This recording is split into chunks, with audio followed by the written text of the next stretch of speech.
বন্ধুরা সবাই মিলে আড্ডা দিচ্ছি এমন সময় পকেটে থাকা ফোনটা বাজতে শুরু করে দিল। এক বালতি রাগ নিয়ে ফোনটা তুলে সব রাগ বদলিয়ে মিষ্টি ভালোবাসাতে পরিণত হলো। কারণ ফোনটা আম্মু করেছে। ফোনটা তুলতে আম্মু বলল, নিলয়, কোথায় তুই? জি আম্মু, আমি তো বন্ধুদের সাথে বাইরে আড্ডা দিচ্ছি। তাড়াতাড়ি তুই তোর নানা বাড়ি আয়। কিন্তু কেন আম্মু? যেটা বলছিস সেটা কর। বলে ফোন কেটে দিলেন। কী বার করা, বন্ধুদের সাথে আড্ডা মাটি করে নানু বাড়ির উদ্দেশ্যে রওনা হলাম। কিন্তু মাথায় একটা জিনিস কিছুতেই ঢুকছে না। কাল রাতে আম্মু আর আব্বু মিলে নানুর বাসায় গেছে, জিজ্ঞাসা করাতেও কিছু বলে নাই। আর এখন হুট করে জরুরি তলব। এসব ভাবতে ভাবতে নানু বাসায় চলে আসলাম। বাসায় গিয়ে আম্মু বলে ডাকাতেই আম্মু রাফির রুম থেকে বেরিয়ে আসলেন। আম্মু, কি হয়েছে? তোমাকে দেখে এত চিন্তিত দেখাচ্ছে কেন? সেটা পরে বলিস, এখন আমার সাথে চল। কোথায় আম্মু? রাফির রুমে। ঠিক আছে চলো। রাফি আমার মামাতো ভাই, অনেক ভালো আর আমার থেকে 1 বছরের ছোট। কিন্তু রাফি কি করলো? ওর তো পরীক্ষা হচ্ছে। একরাশ চিন্তা নিয়ে রাফির রুমে যেতেই দেখলাম সবাই ওই রুমে বসে আছে, সাথে ডক্টর। আম্মু, রাফির কি হয়েছে? কাল রাত থেকেই ও কেমন যেন করছে। পরে যখন তোর মামা ডক্টরকে ফোন দিয়ে বাসায় আনে, তখন ডক্টর বলে রাফি নাকি এখন মানসিকভাবে অসুস্থ। কিন্তু সকাল থেকে ওর শরীরে এতটাই জ্বর হয়েছে যে ও বিছানা থেকে উঠতে পারছে না। তাহলে ওকে হসপিটালে নাও। সেটা দরকার নাই, কিছু সময় হলেই ঠিক হয়ে যাবে। তাহলে থাক, আমাকে ডাকার কি আছে? রাফি তো আমাদের কথা শোনেই না, তাই তো তোমাকে ডেকে আনা হয়েছে। কিন্তু মামি, ওকে কি বলতে হবে? ওই কথা, ওর পরীক্ষা চলছে, তুই ভুলে গেছিস? একদমই না। তাহলে? তাহলে কি ওর পরীক্ষা দেওয়া লাগবে না? সেটা রাফিকেই বল। ওকে অনেকবার বলছি, কিন্তু শুনছে না। ঠিক আছে, আমি বলছি। রাফির কাছে গিয়ে, রাফি, ভাইয়া বলো। পরীক্ষা না দিলে হয় না? ভাইয়া তুমিও, একটা বছর আমার নষ্ট হয়ে যাবে। কিন্তু তুই তো অসুস্থ, পরীক্ষা দিবি কিভাবে? ভাইয়া আমি পরীক্ষা দিতে পারবো। চুপ, গাধা, এই অবস্থায় পরীক্ষা দিবে? ঠিক আছে, তোর 1 বছর নষ্ট হবে না। কিভাবে? আমি পরীক্ষা দিব। কথাটা বলার সাথে সাথে সবাই মনে ভয় ভূত দেখছে। সবাই আমার দিকে এমনভাবে তাকিয়ে আছে, মনে হচ্ছে আমি মঙ্গল গ্রহ থেকে আসা এলিয়েন। ওই, কি বলছিস? ভেবে বলছিস তো? হ্যাঁ, তবে আব্বুর সাহায্য লাগবে। কি সাহায্য? পরে সমস্যা হলে সেই দিকে তুমি দেখবে। ঠিক আছে, কিন্তু কোনো কিন্তু না আব্বু, এখন তোমরা সবাই বাইরে যাও। আমার কথা শুনে সবাই বাইরে চলে গেল। আমিও আমার ড্রেস বদলিয়ে রাফির একটা ড্রেস পরে নিলাম। এখন আপনাদের আমার পরিচয় দেই। আমি আবির হাসান নিলয়, বাবা মায়ের একমাত্র সন্তান। আর কিছু বলা যাবে না, সময় নাই। ড্রেস বদলিয়ে রাফির থেকে জেনে নিলাম আজ কি এক্সাম আর কিছু গুরুত্বপূর্ণ টিপস যেটা আমাকে সাহায্য করতে পারে। রাফির টেবিল থেকে বই আর পরীক্ষার সকল কাগজপত্র নিয়ে বাইরে এলাম। নিলয়, কিছু খেয়ে যা। না আম্মু, এসে খাবো। আমি ড্রাইভারকে বলে রেখেছি তোমাকে নিয়ে যাওয়ার জন্য, সাবধানে যাবে। ঠিক আছে আব্বু। গাড়িতে উঠে রাফির কলেজের উদ্দেশ্যে রওনা দিলাম। যেতে যেতে রাফির থেকে শোনা গুরুত্বপূর্ণ প্রশ্নগুলো পড়তে লাগলাম। প্রায় 30 মিনিট পর রাফির কলেজে আসলাম। রাফির কলেজ বললে ভুল হবে, এখানে আমিও পড়াশোনা করতাম। সে যাই হোক, ক্লাসের দিকে যাওয়া যাক, না হলে ছোট ভাইয়েরা দেখে ফেললে সর্বনাশ। দ্রুত ক্লাসে চলে আসলাম। এসে প্রশ্নগুলো পড়তে লাগলাম। হঠাৎ কারো কথা কানে আসাতে ঘুরে দেখতেই আমি অবাক। একটা মেয়ে এত সুন্দর হয় কিভাবে? দেখতে অনেক বাচ্চা বাচ্চা লাগছে, সাথে চোখে একটা চশমা। সবকিছু জাস্ট ওয়াও। মনে মনে রাফিকে হাজার হাজার বার ধন্যবাদ দিচ্ছি। এই যে এতক্ষণ ধরে ডাকছি, শুনতে পাচ্ছেন না? হা করে কি দেখছেন? কিছু না। আপনি এই সিটে কি করেন? পরীক্ষা দেওয়ার জন্য বসে আছি। এখানে তো অন্য এক ছেলে পরীক্ষা দিচ্ছে, আপনি কেন? পরীক্ষা শেষ হওয়ার পরে বলি। না, আমায় এখন বলুন। প্লিজ, এখন বিরক্ত করো না। 100 বার করব। এই মেয়ে, বলছি না পরীক্ষার পরে বলবো, এখন চুপচাপ বসে থাকো। কাঁদো কাঁদো মুখ নিয়ে হ্যাঁ সূচক উত্তর দিল। প্লিজ মন খারাপ করো না, আমি আসলে তোমাকে ধমক দিতে চাইনি। তোমার গণিত পরীক্ষার বিষয়ে সর্বোচ্চ পয়েন্ট কত? 85। আমি তোমাকে 95 পাইয়ে দিব যদি তুমি কাউকে কিছু না বলো।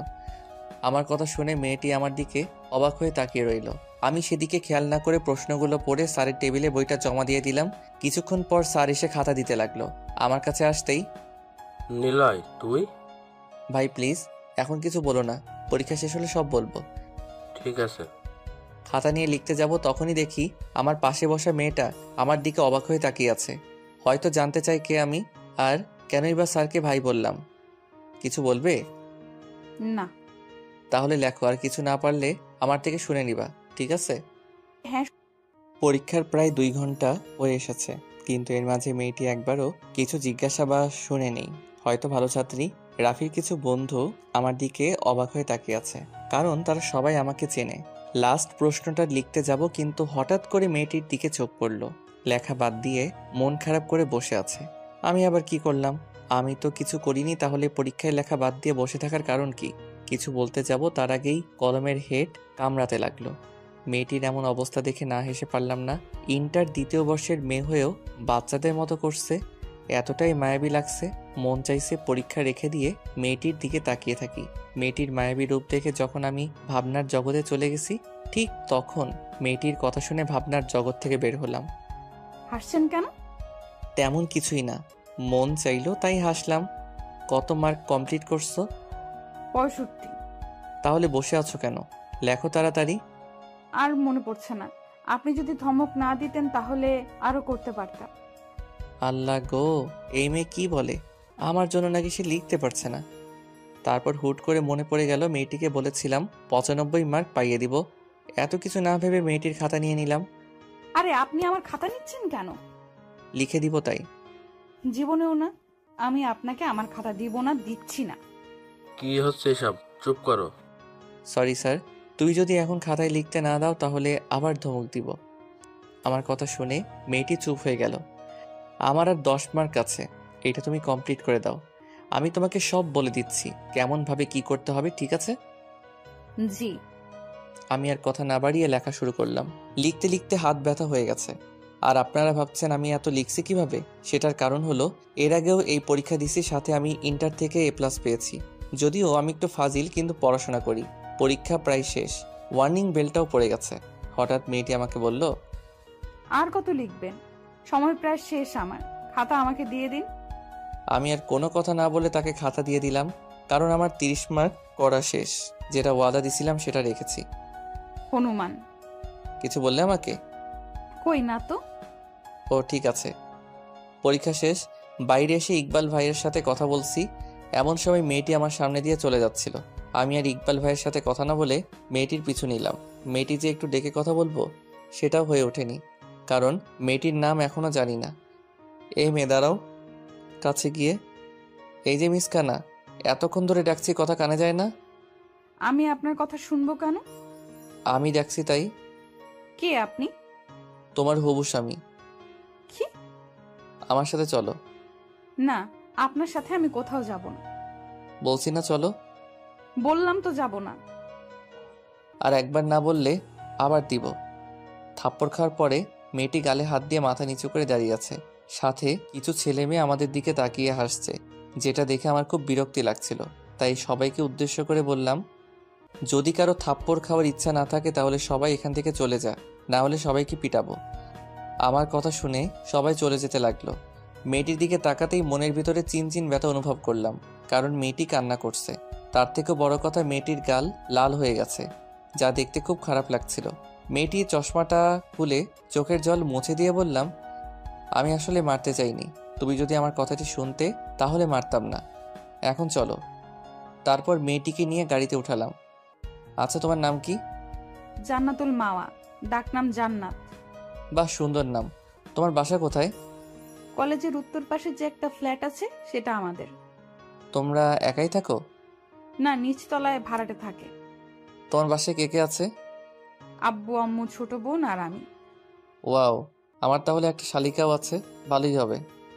রাগানোর জন্য বললাম। আমার দিকে একটু তাকিয়ে থেকে কিছু না বলেই মাথা নিচু করে নিল। তাই আমিও আর কিছু বললাম না, আবার যদি মন খারাপ করে সেই ভয়ে। নানু বাসায় আসার পরে, ম্যাডাম নামুন, এসে গেছি। জান্নাত কিছু না বলে নেমে গেল। হয়তো ভাবছে যদি কিছু জিজ্ঞাসা করে আবার যদি মারি, সেই ভয় পেয়ে।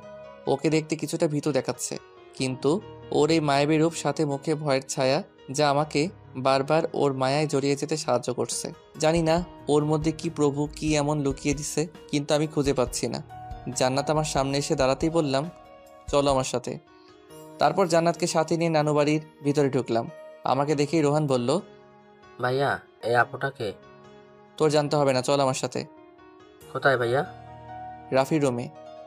ভাইয়াকে তো হাসপাতালে নেওয়া হয়েছে। কেন? আবার অসুস্থ হয়েছিল, তাই ডাক্তার আঙ্কেল হাসপাতালে নিয়ে যেতে বলেছিল, কিন্তু কোন হাসপাতালে নেওয়া হয়েছে আমি জানি না। ঠিক আছে, তুই থাক, আমরা গেলাম বলে জান্নাতকে সাথে নিয়ে গাড়িতে উঠালাম। আম্মুকে ফোন দিয়ে কোনো হাসপাতালে নেওয়া হয়েছে সেটা জেনে আমি নিজেই গাড়ি ড্রাইভ করতে লাগলাম। প্রায় 30 মিনিট পর হসপিটালে পৌঁছে গেলাম। দেখলাম আম্মু, আমি আর মামা বাইরে বসে আছে। আমি তাদের কাছে যেতেই আম্মু জান্নাতকে দেখে বলল, নিলয়, এই মেয়েটাকে? আম্মু ও জান্নাত রাফির সাথে পরীক্ষা দিচ্ছে, আর জান্নাত ইনি হলো আমার আম্মু, সাথে তোমার হবু শাশুড়ি মা। কথাটা শোনার পর জান্নাত অগ্নি দৃষ্টি নিয়ে আমার দিকে তাকালো। সেদিকে আমি না দেখে মামিকে বললাম, রাফির কি অবস্থা? এখন একটু ভালো। ঠিক আছে, তোমরা বাইরে থাকো, আমি আর জান্নাত ভেতর থেকে আসছি। জান্নাতকে সাথে নিয়ে রাফির বেডের কাছে গিয়ে বললাম, একে চেনো ডিয়ার হবু বউ? খবরদার, আমাকে আর হবু বউ বলবেন না, বললে কিন্তু আমি আত্মহত্যা করব। মাথায় হাত দিয়ে, পাগলি নাকি তুমি? সেটা যাই বলেন। হয়েছে, এখন একে দেখো। রাফিকে দেখিয়ে, চিনি, ইনি রাফি যে আমার সাথে। এখন চলো, তোমার বাসা থেকে আবার চিন্তা করবে। জান্নাতকে আর কিছু বলার সুযোগ না দিয়ে বাইরে চলে আসলাম। বাইরে এসে আম্মু, মামি আর মামার সাথে কথা বলে জান্নাতকে নিয়ে গাড়িতে উঠলাম। কিন্তু জান্নাত কেমনভাবে যেন তাকিয়ে আছে, হয়তো কিছু বলতে চাইছে। কিছু বলবে? যদি বকা আর না মারেন তাহলে বলতে পারি। ঠিক আছে বলো, কিছু বলবো না। ওনার কি হয়েছে? একটু মানসিকভাবে অসুস্থ, সেই জন্য ওর পরিবর্তে আমি পরীক্ষা দিচ্ছি, যেন রাফির একটা বছর নষ্ট না হয়। ও, জান্নাতের সাথে কথা বলতে বলতে জান্নাতের বাসার সামনে আসতেই আমাকে থামাতে বলল। আমি একপাশে থামাতেই জান্নাত নেমে বাসায় চলে যেতে লাগলো। কেউ কাউকে সাহায্য করলে ধন্যবাদ বলতে হয় আমি বলি না। বলেই দৌড়ে বাসার ভিতরে চলে গেল। আমিও সেখানে না থেকে বাসার উদ্দেশ্যে রওনা দিলাম। বাসে এসে মামাকে ফোন দিয়ে বললাম রাফির সবগুলো পরীক্ষাই আমি দিব। রাফির অবস্থার কথা চিন্তা করে মামাও আর না করলো না। পরীক্ষার রুমে ঢুকতেই দেখতে পেলাম জান্নাত সিটে বসে আছে আর কি যেন আনমনে ভেবে চলেছে। প্রতিটা মানুষের কিছু ভালো লাগার বিষয় থাকে, তার মধ্যে একটা হলো ভালোবাসার মানুষটার দুষ্টু মিষ্টি পাগলামি। এই জন্যই হয়তো রবি ঠাকুর ভেবে বলেছেন আমরা সেটাই মুগ্ধভাবে উপভোগ করি, যেটা আমাদের উপভোগ করার বিষয়। সে যাই হোক, আমি তো আর রবি ঠাকুর না যে তার কথার ব্যাখ্যা দিব। অনেকক্ষণ জান্নাতকে দেখার পরে সিটে গিয়ে বসলাম। আমার বসা দেখে প্রথমে কিছুটা ভয় পেয়েও তেমন কোনো রিয়াক্ট করলো না। কেমন আছো হবু বউ? জান্নাত কিছু না বলে অগ্নিময় দৃষ্টি নিয়ে আমার দিকে তাকালো। ওর চোখের ভাষাটা কিছুটা হলেও আমি বুঝতে পারছিলাম। ওর চোখ দুটো দেখে বোঝা যাচ্ছে আমায় এখন চিবিয়ে খাবে। কি হলো, কথা বলছো না কেন? কি বলবো শুনি? আর আমায় বউ ডাকার আপনি কে? আমাদের কি বিয়ে হয়েছে? কেন বউ, রাগ করছো কেন?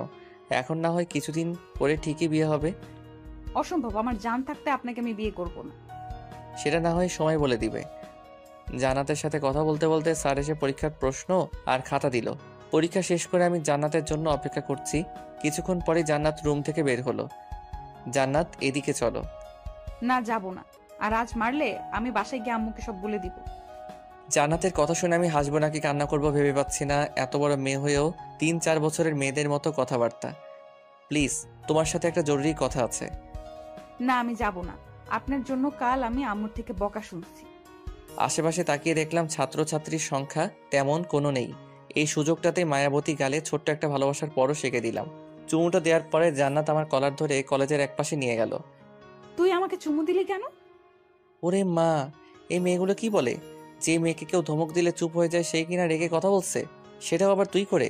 অবশ্যই এরকমভাবে কথা বলাটাই স্বাভাবিক, কারণ অপরিচিত কেউ এভাবে চুমু দিলে রাগ করাটাই সাজে। কিন্তু হবু বউটাকে অনেক রূপবতী লাগছে। রাগ করলে জান্নাতকে রাগলে এতটা রূপবতী লাগে না। দেখলে হয়তো জীবনের অনেক বড় একটা জিনিসের অপূর্ণতা রয়ে যেত। জান্নাতকে দেখে মনটা চাইছে জড়িয়ে ধরে একটু আদর করি। কি হলো, হাবলার মতো দাঁড়িয়ে আছিস কেন? তাছাড়া কি করব? ওই হারামি বাদর, কালো বিড়াল, হনুমান, তুই আমাকে চুমু দিলি কেন সেটা বল। তুমি কি এগুলো আমাকে বলছো? তুই ছাড়া এখানে কেই বা আছে? ছি, এভাবে কি কেউ হবু বরকে বকা দেয়? কে হবু বর? কেন আমি? আর একবার যদি বাজে কথা বলিস তাহলে গলা চেপে ধরে তোকে মেরেই ফেলবো। তোমার লজ্জা করে না এভাবে কাউকে মারতে? শালা লুচু, তোর লজ্জা লাগে না আমাকে চুমু খাস? আমি তো আমার... তোর পায়ে পড়ি প্লিজ, আর বউ বলিস না। ঠিক আছে, আজ আর বলবো না। তারপর আর কোনো কথা না বলে জান্নাত চলে গেল। আমিও বাসায় চলে আসলাম। বাসায় এসে দেখি আম্মু বসে আছে। আমাকে দেখে, একটা সত্যি কথা বলবি? আমি কি মিথ্যা কথা বলছি কোনো? ডাহা মিথ্যা কথা, কারণ আমি সত্য বলা থেকে মিথ্যা কথা বেশি বলি। হ্যাঁ, আইছে আমার সত্যবাদী ছেলে। এখন তুই আমাকে সত্যি করে বল, ওই মেয়েটাকে কোন মেয়ে আম্মু? গতকাল যে হসপিটালে নিয়ে এসেছিলি। আসলে আম্মু বল, তুই ওকে? আমি ওকে ভালোবাসি আর বিয়ে করতে চাই। আলহামদুলিল্লাহ, ছেলের আমার পছন্দ আছে। তা কিভাবে কি হলো আমাকে প্রথম থেকে বল। তারপর আম্মুকে প্রথম থেকে শুরু করে সব বললাম। আর আম্মুকে এটাও বললাম যে আমি জান্নাতকে খুব তাড়াতাড়ি বিয়ে করব। কিন্তু জান্নাত যেন এই বিষয়ে না জানতে পারে। পরের দিন পরীক্ষার হলে বসে আছি আর বোরিং হচ্ছি, কারণ জান্নাত এখনো আসেনি। তাই চোখ বন্ধ করে নিচের দিকে তাকিয়ে আছি। কিন্তু হঠাৎ পাশে কাউকে অনুভব করলাম। তাকিয়ে দেখলাম জান্নাত বসে আছে। কিন্তু আজ একটু মন খারাপ লাগছে, যে কেউ আজ জান্নাতকে দেখে বলে দিবে আজ ওর মন খারাপ। জান্নাত, তোমার কি মন খারাপ? কি হলো বলো? আজ জেরি অ্যাক্সিডেন্ট করেছে। জেরিকে? আমাদের বাসার বিড়াল। হ্যাঁ, বিড়াল। কেউ বিড়ালের জন্য নাকি মন খারাপ করে, সেটাও আবার পরীক্ষার হলে। জান্নাত যেভাবে মন খারাপ করে আছে, ওকে দেখে মনে হবে ওর কোনো আত্মীয় ইন্তিকাল করেছে। কিন্তু পাগলিটা এমনভাবে কথা বলছে যেন ওর বেস্ট ফ্রেন্ড। কি হলো, হাসতেছেন কেন? না, তেমন কিছু না, এমনি। ও জি। সেদিনের মতো পরীক্ষা শেষ করে বাইরে বের হলাম। কিছুক্ষণ পর জান্নাত বের হলো। ওকে ডাকাতেই মনমরা হয়ে কাছে আসলো। জান্নাত, একটা কথা বলি। বলেন। আমি তোমাকে ভালোবাসি আর তোমাকে বিয়ে করতে চাই। আমি আপনাকে ভালোবাসি না, আর আপনাকে তো আমি জীবনেও বিয়ে করব না। ঢ্যাঙা সার কোথাকার। কি বলে তুমি? আবার বলো। গাধা হনুমান। বলেই হোসাইন বোল্টের মতো দৌড়ে চলে গেল। আমারও ভালো লাগে জান্নাতের এমন পাগলামি। এরই মাঝে 7টা পরীক্ষা শেষ, আর মাত্র 2টা আছে। না জানি পাগলিটা আমার ভালোবাসা বুঝবে কিনা। আর ইদানিং আমিও কেন জানি না জান্নাতের প্রতি অনেকটা দুর্বল হয়ে পড়েছি।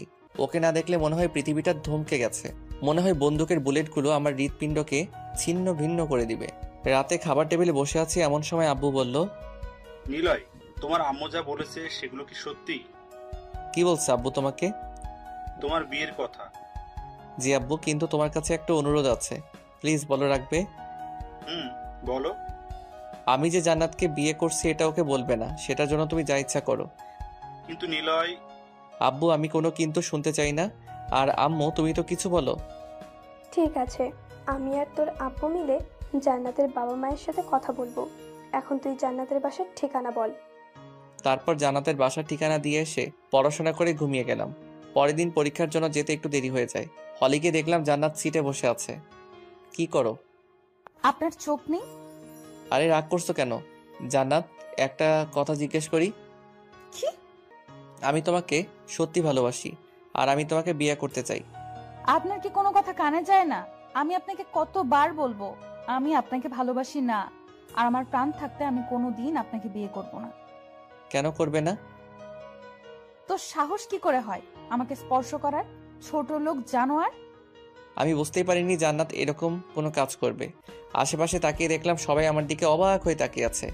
রাফির কিছু বন্ধু যারা আমাকে চেনে, তারা আমার দিকে আসতে চাইলেও হাত দিয়ে বারণ করি যেন তারা না আসে। জান্নাতের চোখের দিকে তাকাতেই বুকের ভিতরে ব্যথা অনুভব করলাম। মনে হচ্ছে কেউ আমার হৃৎপিণ্ডতে আঘাত করেছে, কারণ জান্নাতের চোখ থেকে যখন তখন বৃষ্টি নামতে পারে। জান্নাতের এমন অবস্থা দেখে ওকে রাগান্বিত করার জন্য প্রস্তুত হলাম। যদিও থাপ্পড়টার ব্যথা এখনো করছে, তারপরও ভালোবাসার মানুষকে খুশি করতে লাগলাম। আমি জানি তুমি এখন কান্না করবে, জানি তো তুমি ছিচকাদনে। কে বলেছে তোকে? তোমার চোখ। চোখ কি কথা বলতে পারে? মজা নিস আমার সাথে? আর একবার যদি আমায় রাগাতে আসিস তাহলে তোর খবর আছে। যেভাবে থাপ্পড় মারছো এরপরেও কিছু করবে? সরি। কেন গো বউ? তোকে আমি কিছু করার আগে স্যার এসে হাজির, যার জন্য বেঁচে গেলাম। না হলে হয়তো আবার একটা থাপ্পড় খেতে হতো।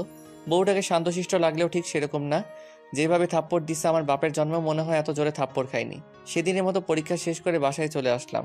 ফ্রেশ হয়ে আম্মাকে ডাকলাম। কি রে, মন খারাপ নাকি? না আম্মু। তাহলে কি কিছু বলবি? কিছু বলার ছিল। তাহলে বল। আম্মু, তুমি তো জানো আমি জান্নাতকে কতটুকু ভালোবাসি। হ্যাঁ জানি তো, আমার পাগল ছেলেটা আমার ছেলের বউকে অনেক অনেক ভালোবাসে। কিন্তু আম্মু, জান্নাত আমাকে বুঝতেই চায় না। কেন বুঝতে চায় না সেটার কারণ জিজ্ঞাসা করেছিস কখনো জান্নাতকে?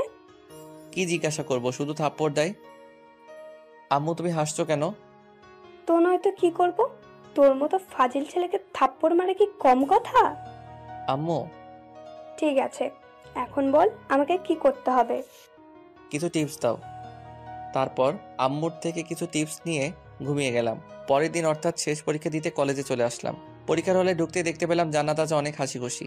মনে মনে সৃষ্টিকর্তাকে হাজারবার ধন্যবাদ দিলাম, কেননা আম্মুর থেকে কিছু টিপস কাজে লাগাতে হবে।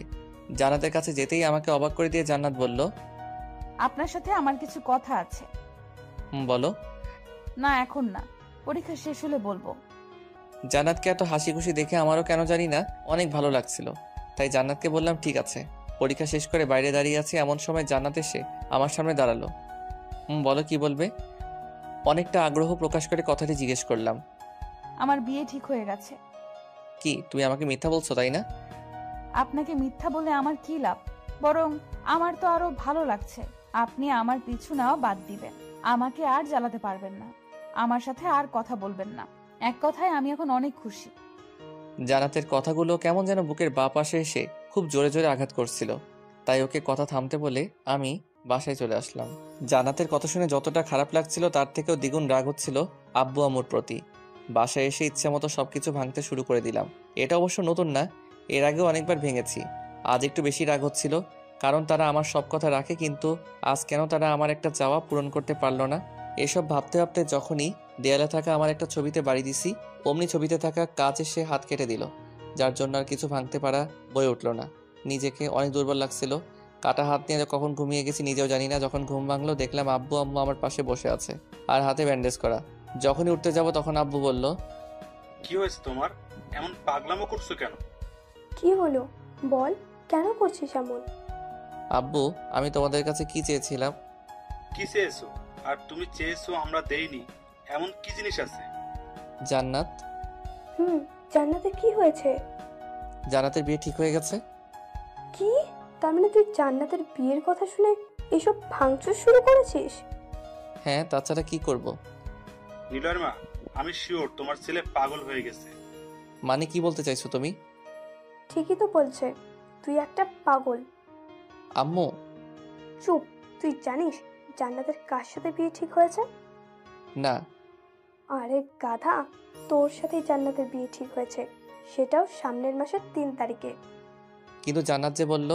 তুমি নিজেই তো বারণ করছিলা যেন আমরা কেউ জান্নাতকে না জানাই। আব্বু আম্মুর কথা শুনে মন চাইছে এখনই লুঙ্গি পরে ড্যান্স শুরু করি, কিন্তু আব্বু আম্মু পাশে থেকে কিছু করতে পারলাম না। আব্বু আম্মুকে জড়িয়ে ধরে হাজারবার চুমু খেলাম, সাথে কিছু পাম মারলাম। আম্মু আমাকে খাইয়ে দিয়ে চলে গেল। আমিও ভাবতে লাগলাম বিয়ের পর জান্নাতকে কিভাবে জ্বালাতন করা যায়। আমাকে কষ্ট দেয়া তুমি হাড়ে হাড়ে টের পাইবা শোনাবো। দেখতে দেখতে আমাদের বিয়ের দিনটাও কাছে চলে এলো। কাল আমাদের বিয়ে, সাথে জান্নাতকে জ্বালাতন করার প্রথম দিন শুরু হবে। আমাকে কি বলেছিলে আমাকে এই জীবনেও বিয়ে করবে না? এবার বুঝবা শোনা আমি কি করতে পারি। রুমের ভিতরে আনমনে এসব ভেবে চলেছি। পুরো বাসা হইচইতে মেতে আছে। রাফিও এখন অনেক সুস্থ, আর সবার আনন্দ করাটাও স্বাভাবিক। দেশের নামকরা বিজনেসম্যান, এয়ার কোম্পানির এমডি স্যারের ছেলের বিয়ে বলে কথা। রাফি এসে ডাকাতে ওর সাথে ছাদে গেলাম, দেখলাম সব হারামি বন্ধুরা বসে আছে। কিরে শালা, ভাবিকে তো পেয়েই গেলি। কেন, আমার কি পাওয়ার কথা ছিল না? তুই চাওয়ার পরও পাবি না, এমন জিনিস আমার মনে হয় পৃথিবীতে তৈরি হয়নি। তারপর ওদের সাথে অনেকক্ষণ আড্ডা দেওয়ার পরে রুমে এসে ঘুমিয়ে গেলাম। পরের দিন আম্মুর ডাকে ঘুম ভেঙে গেল। ঘুম থেকে উঠে ফ্রেশ হয়ে নিচে গেলাম। আরে নিলয় বাবু যে, কি খবর? আমার তো বিন্দাস, তোর কি খবর? এই তো চলছে। দেশে আসলি কবে? রাতের ফ্লাইটে। তা তোর বউয়ের নাম কি রে? জান্নাতুল মামা। খুব সুন্দর নাম। নীলার সাথে কথা বলে রুমে চলে আসলাম। আর হ্যাঁ, আপনাদের তো বলাই হয়নি নীলাকে। নীলা হলো আমার আম্মুর বোনের বড় মেয়ে, মানে আমার খালাতো বোন। নীলা আর ওর পরিবার কানাডা থাকে। ওর ছোট বোনের নাম রোজি। থাক আর জানতে হবে না। গোসল করার পর সবাই মিলে আমাকে সাহায্য করছে, কোনটা পরবো না। সবাই মিলে আমাকে রেডি করার পরে রোজি বলল, ভাইয়া তোমাকে কিন্তু হেব্বি লাগছে। তাই নাকি? তোর ভাবিকে আমাকে দেখে ক্রাশ খাইবো? কি বলিস? আমার এত সুন্দর হ্যান্ডসাম ভাইকে দেখে ক্রাশ খাবে না? সেটা কি হয়? থাক আর পাম দিতে হবে না। না সত্যি ভাইয়া, তোমাকে একদম নায়কের মতো লাগছে, মন চাইছে একটা সেলফি তুলি। সব নিয়মকানুন মেনে কনের অর্থাৎ আমার শ্বশুরবাড়ির উদ্দেশ্যে রওনা দিলাম। যথাসময় জান্নাতের বাসায় এসে পৌঁছালাম। আমাদের গাড়ি আসা দেখে বাচ্চা ছেলে মেয়েরা হইচই করতে লাগলো। তারপর কিছু মানুষ আমাদের গাড়ি থেকে নামিয়ে বাসার ভিতরে নিয়ে গেল। কেন জানি না আমার মনটা অনেক ক্লান্ত হয়ে গেল। সবাই হয়তো বিয়ের দিনে অনেক হ্যাপি থাকে, আমিও ছিলাম, কিন্তু কেন জানি এখন ভালো লাগছে না। জয় দোস্ত, আমার কেমন জানি লাগছে। মানে কেমন লাগছে? ভালো লাগছে না। শালা বুঝতে পারছি, এখন ভাবির সাথে কথা বলবি তাই তো? আরে তেমন কিছু না। থাক, আর বলা লাগবে না, আমি দেখছি কি করা যায়। তারপর জয় আর মেহেদি চলে গেল। 5 মিনিট পরে আমাকে ওরা দুজন মিলে একটা রুমের ভিতরে দিয়ে গেল আর বলল, আমরা বাইরে অপেক্ষা করছি, কথা বলে আয়। আমি আর কিছু না বলেই রুমের ভিতরে গেলাম। দেখলাম জান্নাত বসে আছে। এখন আর কেন জানি না খারাপ লাগছে না। হয়তো জান্নাতকে দেখার জন্য এই মনটা ব্যাকুল হয়েছিল। কত সুন্দর চুপচাপ বসে আছে, হয়তো আমাকে এখনো দেখেনি। দেখলে এতক্ষণ মনে হয় থাপ্পড় খেতে হতো। সো মিসেস নিলয় কেমন আছেন? কথাটি বলার সাথে সাথে জান্নাত আমার দিকে তাকালো। ওর তাকানোর মাঝে অনেকটা ক্ষোভ বিদ্যমান ছিল। হয়তো ভাবছে আমি এখানে কেন। আপনি এখানে? তাহলে কে থাকবে? মানে? মানে তোমার আর আমার বিয়েই তো হচ্ছে। কি আজে বাজে কথা বলছেন? বেরিয়ে যান রুম থেকে। কেন বিশ্বাস হচ্ছে না? বিশ্বাস না হলে তুমি তোমার আম্মুকে এখন জিজ্ঞাসা করো। কিছুক্ষণ চুপ থাকার পর জান্নাত কান্না করতে লাগলো। এক পর্যায়ে রুম থেকে কান্না করতে করতে বেরিয়ে আসতে চাইলো, কিন্তু সেটাতে আর সফল হয়ে ওঠা হলো না। কোথায় যাচ্ছ? আমি এই বিয়ে করব না। তোর মতো চিটার লম্পটকে আমি জীবনেও বিয়ে করব না। তাহলে এখন কি করবে শুনি? আব্বুকে গিয়ে বলবো আমি এই বিয়ে করতে পারবো না। সব চাইলে কি হয়? তোমার আব্বুর সম্মানের কথা একবারও ভাববে না? আমি জানি তুমি এমনটাই করতে, তাই তো এরকম গেম খেলতে হলো। কারণ তোমার যে জেদ, যার কাছে সবাই কুপকার। কিন্তু শোনাবো, এখন যে তোমার আর কোনো জেদকে সফল করতে পারবে না। নিজের মনে মনে কথাগুলো ভাবছি। এমন সময় জান্নাত আবার কান্নাকাটি শুরু করে দিল, যা আমার কাছে খুবই খারাপ লাগছিল। তাই বন্ধুদের সাথে করে সেখান থেকে চলে আসলাম। কিছুক্ষণ পর কিছু ছেলে ও মেয়েরা জান্নাতকে নিয়ে আসলো, কিন্তু এখন জান্নাতকে বাজে দেখাচ্ছে। চোখের কাজল লেপটে গেছে আর চোখ দুটো লালা হয়ে রয়েছে। মনে হচ্ছে আমাকে দেখার পর থেকে শুধু কান্নাই করেছে। কিন্তু পাগলিটাকে কি করে যে বোঝাবো খুব ভালোবাসি তোমাকে। জান্নাতকে এভাবে দেখে নিজের মধ্যে খারাপ লাগা বিরাজ করতে লাগলো। কোনো ভুল করছি না তো? নিজেই নিজেকে প্রশ্ন করছি, কিন্তু কোনো উত্তর পাচ্ছি না। যথাসময়ে আমাদের বিয়েটা হয়ে গেল। শুনেছি বাসরাত সবার জন্য স্বপ্নের আর রোমান্টিক হয়, কিন্তু আমার জন্য মোটেও তা হচ্ছে না। প্রায় 30 মিনিট ধরে বাসর ঘরে দাঁড়িয়ে আছি, আর ওদিকে বউ আমার বিছানার উপরে বসে কান্না করছে। কান্না করছে তো করছে, যা থামার নামগন্ধ কিচ্ছু নাই। কত শখ ছিল সিনেমার হিরোদের মতো করে বাসার ঘরে ঢুকবো, বউ আমাকে দেখে সালাম করবে, তারপর আমরা গল্প করব, কিন্তু তার হলো না। কেন যে কান্না করছে কিছু বুঝতেই পারছি না। আরো কিছুক্ষণ দাঁড়িয়ে থাকার পরে জান্নাতের কাছে গেলাম। কান্না করছো কেন? কি হলো বলো? খবরদার আমার পাশে বসবি না। অনেকটা ডাক দেখিয়ে কথাটি বলল। জান্নাতের এখন চেহারা দেখে ভয় পাবার মতো। জান্নাত আমার দিকে যেভাবে তাকিয়ে আছে তা দেখে আমার 1 নাম্বার পেয়ে যাওয়ার অবস্থা। তারপরে বললাম, তুমি এভাবে রাগ করছো কেন? তোকে কি বললাম? একটাও কথা বলবি না। আরে আমি কি করেছি বলবে তো? কি করেছিস মানে? তুই আমাকে জোর করে বিয়ে করলি কেন? জোর করেছি মানে? তুই যদি এইভাবে প্ল্যান না করে আমাকে বিয়ে করতি তাহলে আমি কিছু বলতাম না, কিন্তু তুই আমার সাথে গেম খেলে বিয়ে করেছিস। এটাকে আমি জোর বলবো না তো কি করব? একদমে কথাগুলো বলল। মেয়েটা কথাও বলতে পারে। আমি যে এখন তার স্বামী সেটা হয়তো ও মনে করছে না। তুই তোকারি করে কথা বলছে। তুই জানো না স্বামীকে তুই করে কথা বলতে নাই, বললে স্বামীর অমঙ্গল হয়। কে স্বামী? কেন আমি? আমি তোকে স্বামী হিসেবে মানি না। কিন্তু আমাদের যে বিয়ে হলো সেটা? আমি বিয়েও মানি না। দরকার হলে আমি তোকে ডিভোর্স দিব, তবুও তোকে স্বামী মানা ইম্পসিবল। ঠিক আছে, তোমার আমাকে স্বামী মানতে হবে না। এখন ঘুমিয়ে পড়ো, অনেক রাত হয়েছে। তাহলে তুই বাসাতে কি করিস? জান্নাতের কথা শুনে আমি তো অবাক, কারণ আমি বিছানা ছাড়া কোথায় থাকবো। তারপর জিজ্ঞাসা করলাম, কেন বিছানায় না থেকে কোথায় থাকবো? বিছানায় থাকবি মানে? তোর সাথে আমি এক বিছানায় ঘুমাতে পারবো না। এবার অনেকটা রাগ হয়ে গেল, কারণ আমি বিছানা ছাড়া ঘুমাতে পারি না। মনটা চাইছে ধরে ইচ্ছা মতো থাপড়ায়ে মুখের দাঁত ফেলে দেই, কিন্তু বউ বলে কিছু করতে পারলাম না। পরে যদি আবার কেউ জিজ্ঞাসা করে আমার বউয়ের এই অবস্থা কেমন করে হলো, তাহলে আমি নিজেই অপমানিত হতে হবে। নিজেকে কিছুটা স্বাভাবিক করে জান্নাতের মুখটা আমার দিকে ঘুরিয়ে বললাম, জান্নাত, আমি বিছানা ছাড়া ঘুমাতে পারি না। জান্নাতের থেকে থাপ্পড় খেয়ে গালে হাত দিয়ে ওর দিকে করুণ দৃষ্টিতে তাকিয়ে আছি। থাপ্পড় দেওয়ার পরে জান্নাত আবার বলতে শুরু করলো, বিয়ে হয়েছে বলে আমার কাছে স্বামীর অধিকার খাটাতে আসবি না, না হলে ভালো হবে না। জান্নাতকে আর কিছু বললাম না, কারণ মেয়েটা যে ধানি লঙ্কা, কিছু না বলে শুধু থাপ্পড় খেতে হয়। অধিকার খাটাতে গেলে না জানি আমাকে কি করবে, সৃষ্টিকর্তা ভালো জানেন। বন্ধুরা কত করে বলেছিল বিড়ালটা যেন সাবধানে মারি, এখন ওদের কেমন করে যে মুখ দেখাবো। আমায় ক্ষমা করে দিস রে। কি হলো, দাঁড়িয়ে রইলি কেন? সেটা তোমার ভাবতে হবে না। চুপচাপ সোফার উপর ঘুমা। হনুমান, কালো বিড়াল, লুচু, সাদা বদমাস। আল্লাহ গো, আমার তুই লেলাও। ওই চুপ, যা ঘুমা তাড়াতাড়ি। আর কিছু বললাম না। মানে বলার সাহস নাই। যদি আমার মতো নাদান পলের আবার মারে। আম্মা গো, আমি কাকে বিয়ে করলাম? কথায় কথায় শুধু মারে। এক বালতি দুঃখ নিয়ে ঘুমিয়ে পড়লাম। সকালে অবশ্য আমাকে কেউ ডাকে ঘুম থেকে ওঠাতে লাগে না, আমি নিজে নিজে ঘুম থেকে উঠি। ঘুম থেকে উঠে দেখলাম জান্নাত এখনো শুয়ে আছে, দেখতে একদম বাচ্চাদের মতো লাগবে। জান্নাতকে দেখে কেউ মনেই করবে না গত রাতে কি করতে পারে। ওকে এখন অনেক নিষ্পাপ লাগছিল। ঘুম থেকে ওঠার জন্য ডাক দিব ভাবছি, কিন্তু গত রাতে থাপ্পড় আর বকার জন্য ডাকার সাহসিকতা খুঁজে পাচ্ছি না। যদি আবার মারে, তার থেকে বরং এই নিষ্পাপ মুখখানা উপভোগ করি। জান্নাতকে দেখতে দেখতে খেয়ালই করিনি জান্নাত ঘুম থেকে উঠে পড়েছে।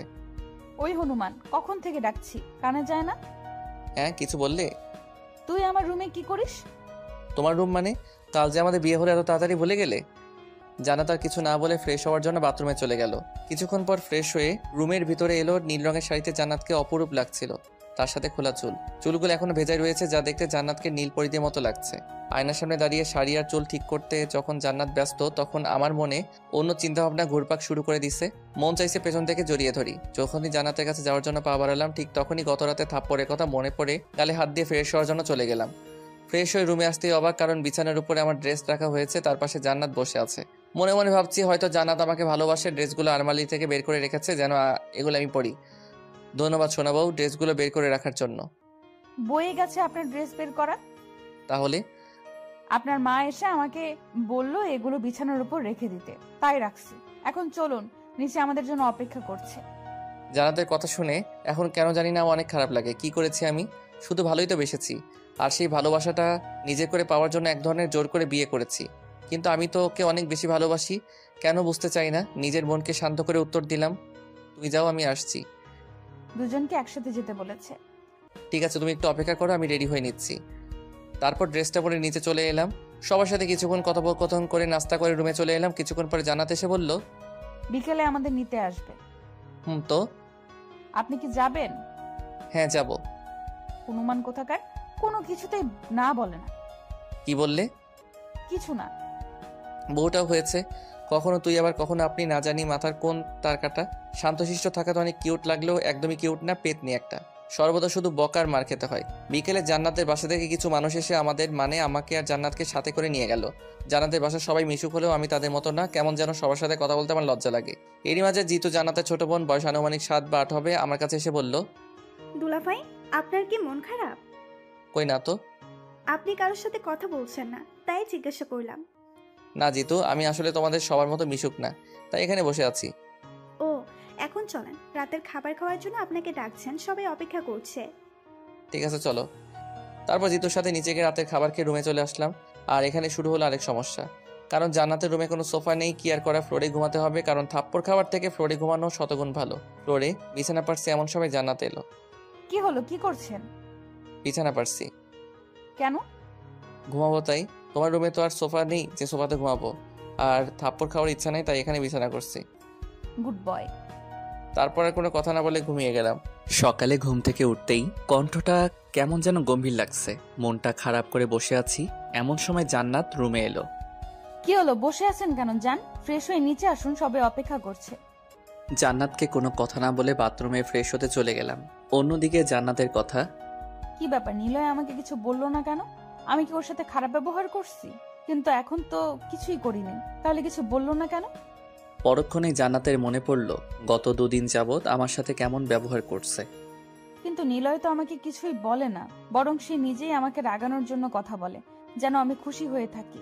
কিন্তু আমি ওর সাথে যা করছি সেটা কি ঠিক করছি? না না, এটা কখনো ঠিক হতে পারে না। আমি কিছুদিন পরেই নিলয়ের থেকে মাফ চেয়ে কাছে টেনে নেব, কিন্তু এত সহজে আমাকে হার মানা চলবে না। রুমের মধ্যে জান্নাত আনমনে একা একা কথা বলছে। জান্নাতকে দাঁড়িয়ে থাকতে দেখে জিজ্ঞাসা করলাম, তুমি দাঁড়িয়ে আছো কেন? আপনার কণ্ঠটা এমন লাগছে কেন? না তেমন কিছু না। আপনি বলবেন না নাকি থাপ্পড় দিব? এত মারতে চাও কেন? শুধু শুধু মারে, এবার মারলে আমি কিন্তু কান্না করব। যেটা বলছি সেটা বলেন, এত কথা বলেন কেন? কিছুক্ষণ চুপ থাকার পরে বললাম, আসলে গত রাতে ফ্লোরে ঘুমানোর জন্য মনে হচ্ছে একটু ঠান্ডা লাগছে, তবে সেরে যাবে। সেরে যাবে মানে? আর আমাকে বলতে পারেননি ফ্লোরে ঘুমালে আপনার সমস্যা হবে? বাসর ঘরেই বলেছিলাম, হয়তো শোনোনি। ঠিক আছে, আপনি বসে থাকেন, আমি খাবার নিয়ে আসছি। বাপ্পা, এত কেয়ার স্বামী হিসেবে মেনে নিলে নাকি এখনই? জি না, আপনি এখন আমাদের বাসায়, তাই আপনার কিছু হলে আপনার আব্বু আম্মু আমাকে ছেড়ে কথা বলবে না, তাই কথাটা বললাম। জান্নাত আর কিছু না বলে রুম থেকে চলে গেল। আমি ড্রেস পরে বিছানায় বসে আছি, তখন আম্মু কল করলো। হ্যাঁ আম্মু বলো, কেমন আছো? আমি ভালো আছি, কিন্তু তোর গলা কেমন যেন শোনাচ্ছে। এই হলো মা জাতি, ছেলের কিছু হলেই জেনে যাবে। সৃষ্টিকর্তা মনে হয় সকল মাকে সন্তানদের মনের কথা আর অবস্থা বোঝবার ক্ষমতা দিয়ে দিয়েছেন। এমন মা জাতিকে জানাই হাজার হাজার সালাম। কি হলো, কথা বলছিস না কেন? হ্যাঁ আম্মু বলো। তোর কোনটা এমন শোনাচ্ছে কেন? আসলে আম্মু নতুন বাসা তো, তাই হয়তো ঠান্ডা লাগছে। তুমি চিন্তা করো না, ঠিক হয়ে যাবে। ঠিক আছে, ওষুধ খেয়ে নিস। আম্মু। এখন রাখছি, পরে কথা হবে। ঠিক আছে আম্মু। আম্মুর সাথে কথা বলে ফোনটা বিছানাতে রাখতে না রাখতেই জান্নাত প্রশ্ন করলো, কে ফোন করেছিল? আরে তুমি কখন এলে? আমি যেটা প্রশ্ন করেছি সেটা আগে বলেন। গার্লফ্রেন্ড ফোন করেছিল। লামু বলছিলেন কাকে? হনুমান? জানার পরেও জিজ্ঞেস করো কেন? হয়েছে, আর বলতে হবে না। এখন খাবারটা খেয়ে ওষুধটা খেয়ে নিন। আর হ্যাঁ, বিকেলে আমরা ঘুরতে বেরোবো। ঠিক আছে। তারপর খাবার খাওয়ার পরে ওষুধটা খেয়ে নিলাম। ভালো না লাগার জন্য আবার ঘুমিয়ে গেলাম। ঘুম থেকে উঠে ফ্রেশ হয়ে ঘুরতে বের হলাম। আমি, জান্নাত আর আমার একমাত্র শালিকা জিতু। জান্নাতের থেকে জিতু হাজার গুণে ভালো। শালার বউটা কথায় কথায় ঝাড়ি আর বকা দেয়, আর শালিকা কত সুন্দর করে কথা বলে। যদি জান্নাতের জায়গায় জিতু থাকতো কত ভালোই না লাগতো। মনে মনে বকা দিচ্ছেন? মানে কাকে বকা দিব? তাহলে চুপচাপ আছেন কেন? কোথায় চুপচাপ আছে? দুলাভাই তো আমার সাথে কথা বলছে, বরং তুমি নিজেই তো আমাদের সাথে কথা বলছো না। জিতু, তুই থাপ্পড় চিনস? জিতু তো ঠিকই বলছে, আর এসব বাদ দাও। তারপর আরো কিছুক্ষণ ঘোরাঘুরির পরে বাসায়, মানে শ্বশুর বাসায় চলে এলাম। রাতের খাওয়া দাওয়া শেষ করে ঘুমানোর জন্য ফ্লোরে বিছানায় পারছি। এমন সময় জান্নাত রুমে এলো। কি করছেন? এই তো বিছানা পারছি। আমার তো বিছানায় ঘুমানোর কপাল নেই। ঢং দেখলে আর বাঁচি না। বিছানা পারতে হবে না, আপনি এখন থেকে বিছানাতেই ঘুমাবেন। আর তুমি কোথায় ঘুমাবে? আপনার সাথেই। জান্নাতের কথা শুনে মনে হচ্ছে আমি কিছুক্ষণের জন্য মঙ্গল গ্রহে চলে এসেছি। মনটা চাইতেছে এমনি লুঙ্গি ড্যান্স দেই। এত খুশি হওয়ার প্রয়োজন নেই, মাঝখানে কোলবালিশ থাকবে। আর ভুলেও যদি আমার কাছে আসেন তাহলে আপনার খবর আছে, মনে থাকে যেন। আরে কি যে বলো, আমি কি তোমাকে বিরক্তি করতে পারি? দেখো তুমি নিজেই আমাকে ডিস্টার্ব করবে। হয়েছে, আর কথা না বলে ঘুমান। জান্নাতের সাথে আর কোনো কথা না বলে ঘুমিয়ে পড়লাম। সকালে যখন ঘুম ভাঙলো অনুভব করলাম আমার বুকের উপর কিছু একটা আছে। চোখ খুলতেই আমার চোখ কপালে ওঠার মতো অবস্থা। জান্নাতের মাথা, সেটাও আবার আমার বুকের উপর। এ যেন রবার্ট ব্রুসের মতো। আনন্দ লাগছে, মনে হচ্ছে আমি অনেক বড় কিছু জয় করে নিয়েছি। যখন আমি জান্নাতকে দেখতে ব্যস্ত, ঠিক তখনই বারবার জান্নাতের কিছু চুল এসে তার মুখে আছড়ে পড়ছে, যা আমার কাছে অনেক বিরক্তিকর লাগছিল। তাই চুলগুলো সরিয়ে জান্নাতকে দেখতে লাগলাম। এভাবে কিছুক্ষণ থাকার পর জান্নাতের ঘুম ভেঙে যায়। বিষয়টা লক্ষ্য করে বললাম, গুড মর্নিং সোনা বউ। Good morning. জান্নাতের এখনো হয়তো পুরোপুরি ঘুম ভাঙেনি। ঘুম ভাঙলে হয়তো আমার 14 গোষ্ঠী উদ্ধার করে ফেলতো। কথাগুলো মনে মনে ভাবছি, অমনি শুরু হলো, আপনার বুকের উপর আমার মাথা কেন? সেটা তো তুমি ভালো জানো। আমি তো আমার লিমিটের মধ্যেই আছি। বুঝতে পারছি, আপনি ইচ্ছা করেই আমার মাথাকে আপনার বুকের উপরে রেখেছেন। দেখো জান্নাত, তুমি যেটা ভাবছো সেটা কিন্তু না। কি ভাবছি আমি? হ্যাঁ, যা বোঝার তা আমি বুঝে গেছি। চুপ, একদম চুপ। অনেক হয়েছে, আর না। কি ভাবো নিজেকে? তোমাকে আমি ভালোবাসি, সেটা আর কিভাবে বোঝাবো? হ্যাঁ মানছি আমি তোমাকে বাধ্য করছি আমাকে বিয়ে করতে, কিন্তু আমি তো কোনো অন্যায় করিনি। ঠিক আছে, আজকের পর থেকে তোমাকে আর কোনো প্রকার ডিস্টার্ব করব না, তোমাকে কিছু জিজ্ঞাসা করব না। হ্যাপি? কথাগুলো অনেক কষ্ট করে বললাম, কিন্তু আমারই বা কী বা করার আছে? কিছু না জেনে খারাপ বলার কোনো মানে আছে? জান্নাতের দিকে লক্ষ্য করলাম, দেখলাম মেয়েটা কান্না করছে। ওর চোখের জল কেন জানি না আমার খারাপ লাগার মধ্যে একটা।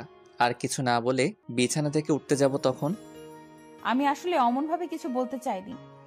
কান্না করতে করতে কথাটি বলল। আমি আর কোনো উত্তর না দিয়ে বাথরুমে চলে গেলাম।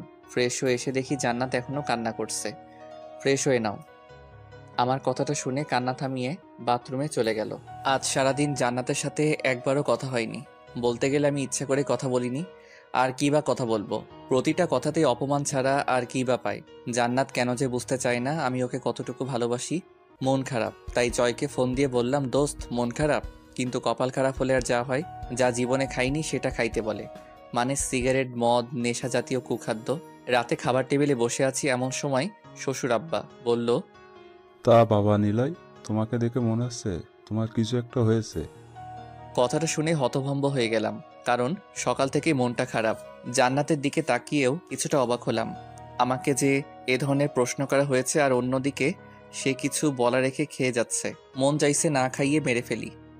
নিলয়, কিছু হলে আমাদের বলতে পারো।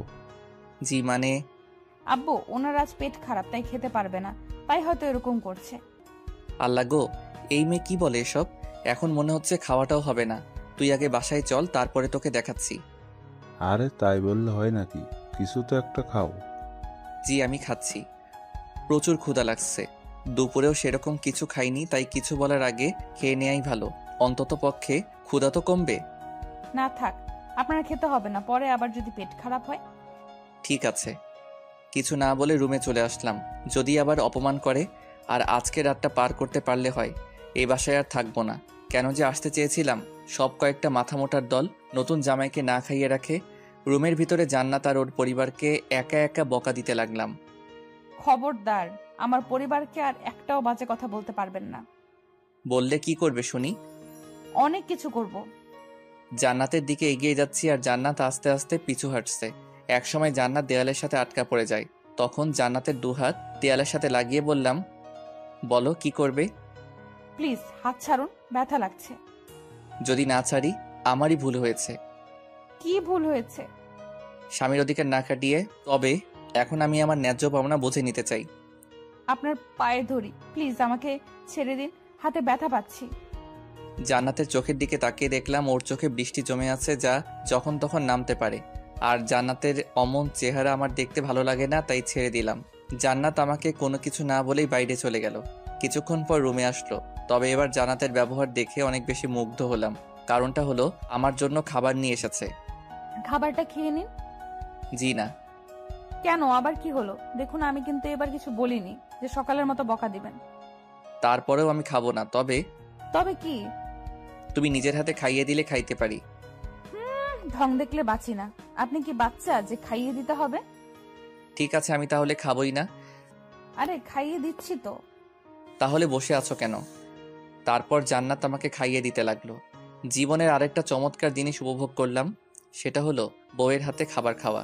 স্ত্রীর হাতে খাবার খেতে মজাই অন্যরকম। এ যেন আলাদা এক সুখ। এই নিয়ে আর কিছু বলতে পারবো না। যদি একান্ত জানার ইচ্ছা থাকে তাহলে বিয়ে নেন। খাবার খাওয়া শেষ করে ঘুমিয়ে গেলাম। পরের দিন বিকেলে আমাকে আর জান্নাতকে বাসায় নিয়ে গেল। এতক্ষণে হাঁপ ছেড়ে বাঁচলাম। না জানি আবার কি বলে সবার সামনে অপমান করত। বাসায় এসে জান্নাত আব্বু আম্মুকে সালাম করলো। আম্মু আব্বু, আপনাদের কিছু বলার ছিল। হ্যাঁ মা, বলো। আসলে আম্মু, নিলয় মানে আপনাদের ছেলে আমাকে ভালোই বাসে না। ওই কি বলে এগুলো? তুমি চুপ করো বৌমা, তুমি বলো। গত 2 দিন এনে আমাকে একবারও নিজের ইচ্ছায় কোনো জায়গায় ঘুরতে নিয়ে যায়নি। ঠিক আছে মা, এখন আমি ওকে বলে দিব যেন তোমাকে নিয়ে ঘুরতে যায়। আরও কিছু কথা বলে রুমে চলে এলাম। এভাবে দেখতে দেখতে 2টা মাস কেটে গেল। কিন্তু এর মাঝে আমার আর জান্নাতের মাঝে কোনো কিছুই হয়ে ওঠেনি। সব কিছুতেই শুধু ঝগড়া আর বকা। আজ জান্নাতের রেজাল্ট দিবে। মনে মনে দোয়া করছি যেন জান্নাত ফেল করে। আপনাকে আম্মু ডাকতেছে। ঠিক আছে চলো। তারপর আমি আর জান্নাত আম্মুর কাছে গেলাম। আম্মু, আব্বু কোথায়? তুই জানিস না তোর আব্বু এই সময় কোথায় থাকে? ও আব্বু তো এই সময় অফিসে থাকেন, কিন্তু তোমাকে দেখে কিছুটা বিচলিত লাগছে। জান্নাতের রেজাল্ট দিচ্ছে। ও এই ব্যাপার, নিশ্চয়ই ফেল করছে। তুমি চিন্তা করো না আম্মু, ওকে দিয়ে কোনো কিছু হবে না। গাধা, জান্নাত 4.95 পেয়েছে। আল্লাহ, আমি এসব কি শুনতেছি? আম্মু গো, তুমি আমারে কি বললা? এই মেয়ে তো এখন আমারে পাগল করে ফেলবে। এমনিতেই মাথার 2 তার কাটা, এখন না জানি আমার কি খাবে। আল্লাহ আমাকে বাঁচাও। কি হলো, কথা বলতেছেন না কেন? আমি রুমে যাব। তুই অপেক্ষা কর, তোর জন্য পুরস্কার আছে। কি পুরস্কার আম্মু? ওই আগের মতো 10 বার। না আম্মু, এটা হয় না, প্লিজ আমাকে মাফ করে দাও। প্রমিস আর কখনো এমন দোয়া বা কথা বলবো না। যেটা করতে বলছিস সেটা কর। কিন্তু? কোনো কিন্তু না, তাড়াতাড়ি। কি আর করা, বউয়ের সামনে আমার ইজ্জত খেয়ে দিচ্ছে। আর 10 বার মানে হলো কান ধরে 10 বার উঠবস করা। এটা আসলে ছোটবেলার থেকে শাস্তি পেয়ে আসছি। কিন্তু আজ বউয়ের সামনে আল্লাহ এই দুজনের বিচার করো। তোমার নাদান বান্দাটারে একা পেয়ে অত্যাচার করছে।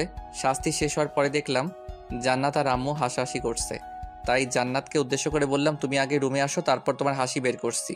বলে রুমে চলে আসলাম। কিছুক্ষণ পর জান্নাত রুমে আসলো, তবে অনেক খুশি হয়ে। জান্নাতকে এমন হাসি খুশি দেখে মন চাইছে ওর নাক ফাটিয়ে দেই। বিছানায় বসে থাকা অবস্থায় জান্নাতকে বললাম, জান্নাত এদিকে আসো। জান্নাত কোনো কিছু না বলে আবার আমার সামনে আসলো। এবার কান ধরো। কি? কি নয় জি। আমি কান ধরতে পারবো না। কি বললে? আমি কান ধরতে পারবো না। এবার ইচ্ছা করে জান্নাতের গলা টিপে ধরলাম। দেখলাম জান্নাত কান্না করছে। পরক্ষণে জান্নাতের গলার দিকে তাকিয়ে দেখলাম কিছুটা লাল হয়ে গেছে।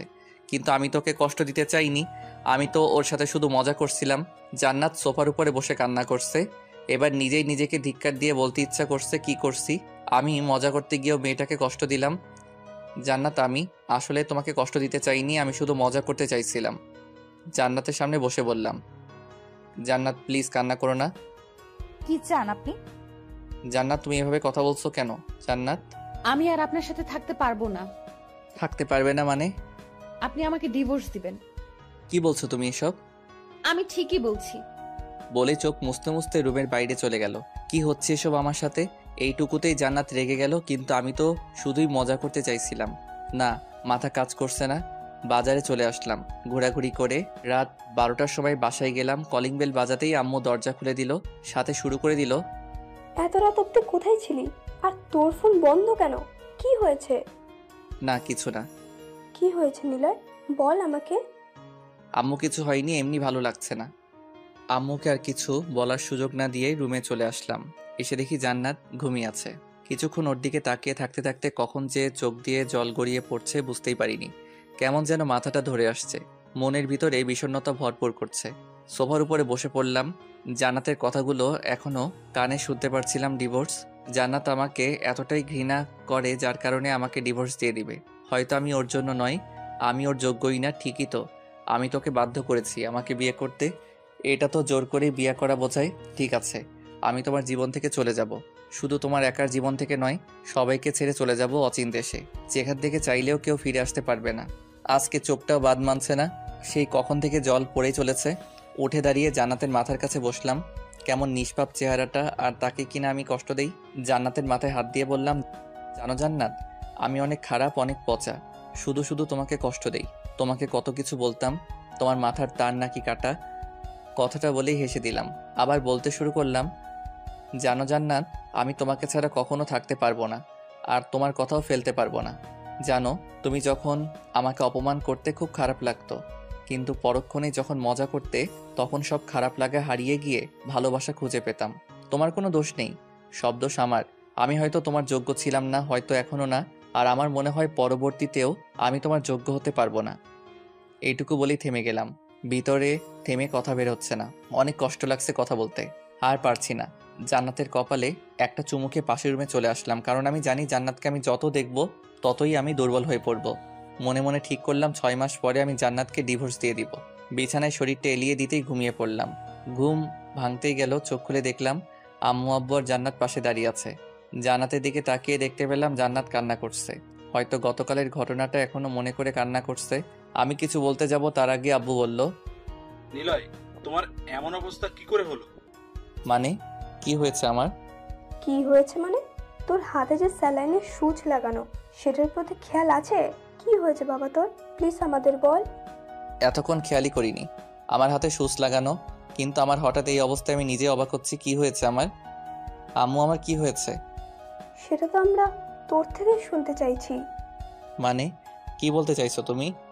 তোর কিসের এত চিন্তা, যার জন্য তোর এই অবস্থা? মানে? আজ সকালে যখন জান্নাত আমাদের ডেকে এই রুমে নিয়ে আসলো, তখন তোকে ডাকার পরেও তুই কোনো রেসপন্স দিচ্ছিলি না। তাই ডক্টরকে ফোন দিয়ে আসতে বলে তোর বাবা।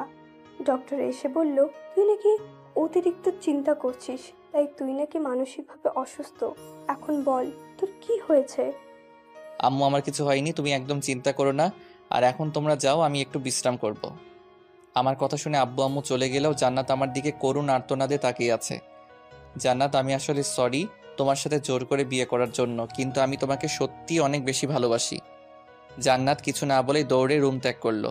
2 দিন বাসায় থেকে রেস্ট নিলাম, এখন অনেকটা সুস্থ মনে হচ্ছে। নিচে এসে দেখি আব্বু আর জান্নাত বসে আছে। আমাকে দেখে আব্বু বলল, নিলয়, আমি চাই এখন থেকে তুমি আর জান্নাত একই সাথে ভার্সিটি যাবে। মানে আব্বু? মানে জান্নাতকেও তোমার ভার্সিটিতেই ভর্তি করানো হয়েছে। কিন্তু আব্বু, বিয়ের পরেও? বিয়ে হয়েছে তো কি, তোকে যেটা বলা হয়েছে সেটা করবি, ব্যাস। আমি আর কিছু বললাম না। জান্নাত হয়তো নিজেই পড়াশোনা করতে চায়, যেখানে জান্নাতের পুরো ভবিষ্যৎ পড়ে আছে। মনে বলার সাহস পেলেও মুখে বলার সাহস নেই। কেন বলবো আমি? জান্নাত তো আমাকে সহ্যই করতে পারে না, আর সেখানে আমার কিনা কথা তার ভালো লাগবে বলে মনে হয় না। আব্বু আমার সাথে কথা বলে রুমে চলে আসলাম। পরের দিন ভার্সিটি যাওয়ার জন্য রেডি হচ্ছি, এমন সময় জান্নাত হাতে একটা চিরকুট নিয়ে আমার সামনে এসে দাঁড়ালো। কিছু বলবে? জান্নাত কিছু না বলে হাতে থাকা চিরকুটটা দিয়ে বাথরুমে চলে গেল। জান্নাতের ব্যবহার দেখে অনেক অবাক হলাম। কিছু না ভেবে চিরকুটটি পড়ার জন্য খুলে ফেললাম। লেখা ছিল, একটু অপেক্ষা করুন, আমি রেডি হয়ে নিচ্ছি, তারপর একসাথে যাব। কথাগুলো পড়ে হতাশ হয়ে পড়লাম।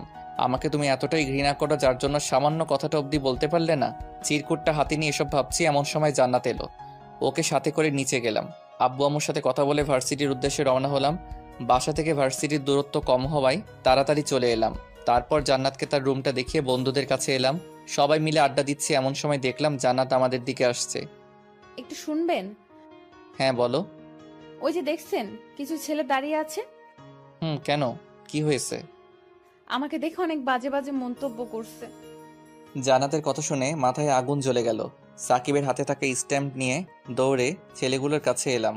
ওদের সবাইকে উদ্দেশ্য করে বললাম, ওই মেয়েটাকে কে কি বলেছে? সব ছেলে চুপ হয়ে গেল, কারণ তারা সবাই আমাকে চেনে। আমাকে বললে ভুল হবে, আমার রাগকে চেনে। কিন্তু পাশে থাকা একটা ছেলে বলল, আমি বলেছি, আর মেয়েটা যে হট দেখতে। আর কিছু বলার আগে স্ট্যাম্প দিয়ে এলোপাতাড়ি মার শুরু করলাম। মারতে মারতে কখন মাথা ফেটে গেছে বুঝতেই পারিনি। জয়, সাকিব সহ আমাকে থামাতে পারছে না। আমার উদ্দেশ্য একটাই, একেবারে মেরে ফেলবো। এমন সময় কে যেন আমার হাতের স্ট্যাম্প ধরে ফেললো। চেহারা না দেখে দিলাম একটা কষে থাপ্পড়। থাপ্পড়টা দেওয়ার পরে যেন আমার শরীর থেকে জান বের হয়ে যাওয়ার অবস্থা, কারণ সেখানে আর কেউ না, জান্নাত ছিল। থাপ্পড় এতটাই জোরে দিছি যার জন্য জান্নাত সেন্সলেস হয়ে গেছে। আশেপাশে তাকিয়ে দেখলাম ভিড় জমে গেছে। জয়, সাকিব, রাহুলকে বললাম, তোরা এই জানোয়ারটাকে দেখ, আমি জান্নাতকে নিয়ে হসপিটালে যাচ্ছি। জান্নাতকে জরুরি বিভাগ থেকে ট্রিটমেন্ট করে নিয়ে বাসায় এলাম। এরই মাঝে 2 দিন আর স্কুলে যাইনি। আজ সকালে রাহুল ফোন দিয়ে ভার্সিটি আসতে বলল, আর আমারও বাসায় থাকতে ভালো লাগছিল না, তাই ভার্সিটি যাওয়ার জন্য রেডি হচ্ছিলাম। এমন সময় জান্নাত এলো। কিছু বলবে? বলো, কি বলবে? আবার মারবেন না তো? আরে তোমাকে মারতে যাব কেন বলো? আমিও ভার্সিটি যাব। কিছুক্ষণ চুপ থাকার পর জান্নাতকে রেডি হতে বললাম। নিচে বসে আম্মুর সাথে কথা বলছি, তখন জান্নাত রেডি হয়ে নিচে এলো। তারপর আম্মুকে বলে আমি আর জান্নাত বের হলাম। একটা কথা বলি? বলো। চলেন আজ রিক্সা করে যাই। তোমার দরকার হলে যাও, আমি যেতে পারবো না। কেন পারবেন না? যেতে পারবো না, ব্যাস। এত কথা বলো কেন? জান্নাত আর কিছু বললো না। তারপর গাড়ি নিয়ে ভার্সিটি এলাম। ভার্সিটি আসতেই বন্ধুরা এলো। নিলয়, তোকে প্রিন্সিপাল স্যার ডাকছে। কেন? সেটা বলিনি। ঠিক আছে, তোরা থাক, আমি আসছি। আরে না, সাথে ভাবিকেও নিয়ে যেতে বলেছে। ঠিক আছে, তাহলে তোরাও চল। তারপর প্রিন্সিপাল স্যারের রুমে ঢুকতে ঢুকতে পেলাম ওই ছেলেটাকে দেখেই মাথায় আগুন জ্বলে উঠলো। মন চাইছে কুপিয়ে হত্যা করি। নিলয়, এদিকে আসো। জি স্যার, বলুন, কি বলবেন? তারপর স্যার সেদিনের ঘটনা বলল। সবকিছু শুনে আমি জান্নাতের দিকে তাকালাম। ওকে দেখে মনে হচ্ছে ওই ছেলেটাকে এখনই মেরে ফেলবে। জান্নাতের কানের কাছে গিয়ে বললাম, ছেলেটার কি করব?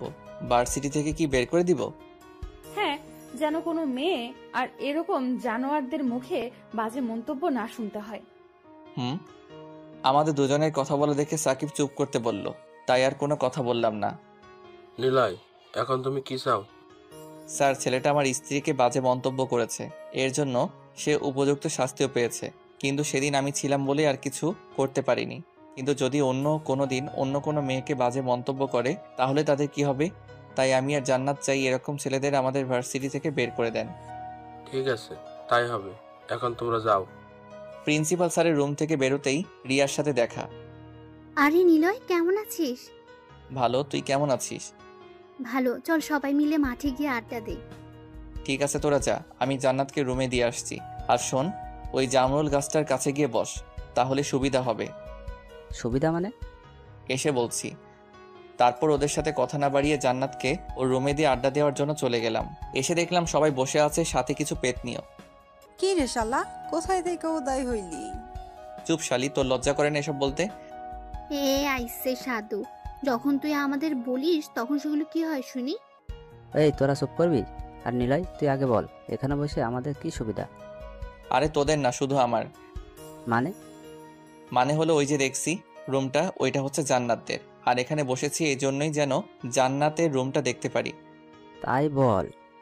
তারপর সবাই মিলে অনেক আনন্দ করে রুমে চলে এলাম। তারপর সবগুলো ক্লাস করার পর বাইরে জান্নাতের জন্য অপেক্ষা করতে লাগলাম।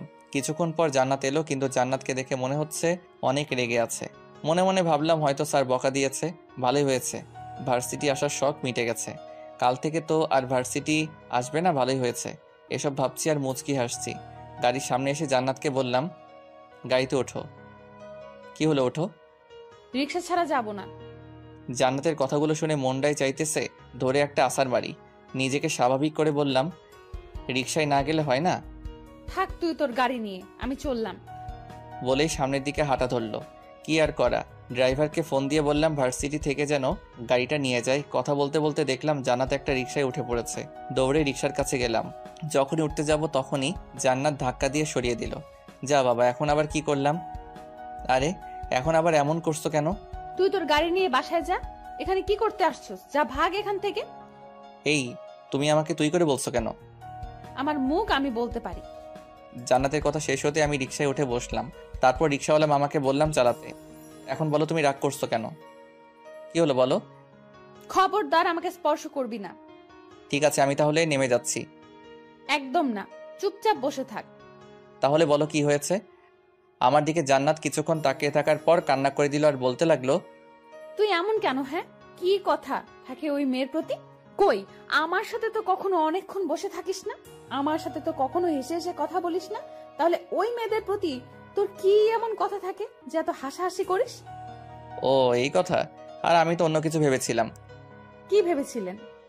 কিছু না। তার আগে তুমি বলো, আমি অন্য মেয়ের সাথে কথা বললে তোমার খারাপ লাগে কেন? আমার মানে? আমার না লাগলে কার লাগবে? তার মানে তুমি? হ্যাঁ, আমি তোকে অনেক ভালোবাসি, সেই বিয়ের পর থেকে, কিন্তু বলিনি।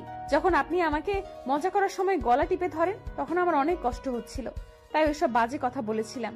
কিন্তু আপনি যখন বাসায় আসছিলেন না তখন অনেক কান্না করেছিলাম। রাতে যখন আপনি বললেন আপনি আমাকে ছেড়ে চলে যাবেন তখন যেন আমার অনেক কান্না করতে ইচ্ছে করছিল, কিন্তু করিনি। সেদিন রাতে এক মুহূর্তের জন্য দু চোখের পাতা এক করতে পারিনি। পরের দিন যখন আপনাকে ডাকার জন্য ওই রুমে যাই তখন দেখি আপনি শুয়ে আছেন। অনেক ডাকার পরেও যখন উঠছিলেন না তখন আমি অনেক ভয় পেয়ে গেছিলাম। সেজন্য আম্মু আব্বুকে ডেকে আনি আর আপনার সাথে কথা বলতে চাইনি, কারণ আপনি হঠাৎ আমাকে মারেন, কারণ আপনার অনেক রাগ। আর যখন ওই ছেলেটাকে মারলেন তখন আপনাকে সব সত্যি বলতে চেয়েছিলাম, কিন্তু আপনি উল্টো আমাকে থাপ্পড় দিয়ে হসপিটালে পাঠানোর ব্যবস্থা করেন। আর শোনেন, আমি এসব ডিভোর্স নিতে পারবো না, কিন্তু আপনি যদি আমাকে মারেন তাহলে আমি একদম আমার আব্বুর বাসায় চলে যাব।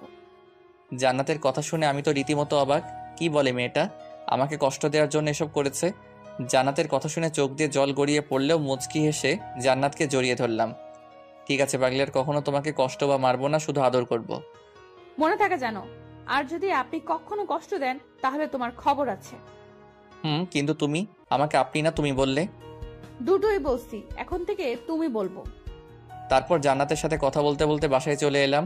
রিকশায় থেকে নেমে বললাম, জান্নাত আমার কাছে তো টাকা নাই।